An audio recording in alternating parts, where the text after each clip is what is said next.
खरं तर मुंबई महापालिकेत ज्या पद्धतीनं 25 वर्षाचा कारभार झालाय आणि तो 25 वर्षाचा कारभाराला लोक वैतागलेले आहेत आणि ज्या मुंबईतला मराठी माणूस मुंबईकर हा भारतीय जनता पार्टी आणि महायुतीच्या सोबत असेल. नुकतंच अंड्यातून बाहेर आलेले भाजपचं पिल्लू नुसतं क्याव क्याव करत असतं. नवनाथ बन यांना मी सांगू इच्छितो की मुंबई महापालिकेत ज्यावेळी शिवसेनेची सत्ता होती तर त्या शिवसेनेच्या सत्तेमध्ये तुम्ही देखील वाटेकरी होता, भारतीय जनता पक्ष देखील वाटेकरी होता.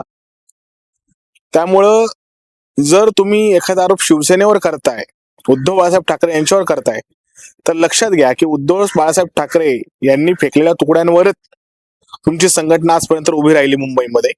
आता तुम्हाला थोडंसं पंख फुटलेत तर तुम्ही ट्याट्याव करायला लागलेत. आणि राहिला प्रश्न जनता कुणाच्या बाजूनी आहे, तर जर तुम्ही वोट चोरी केली नाहीत, जर तुम्ही ईव्हीएम मध्ये गडबड केली नाही, तर तुम्हाला 100% कळेल की मुंबईची जनता आणि मराठी माणूस हा फक्त आणि फक्त ठाकरेंच्या बाजूने. जय महाराष्ट्र.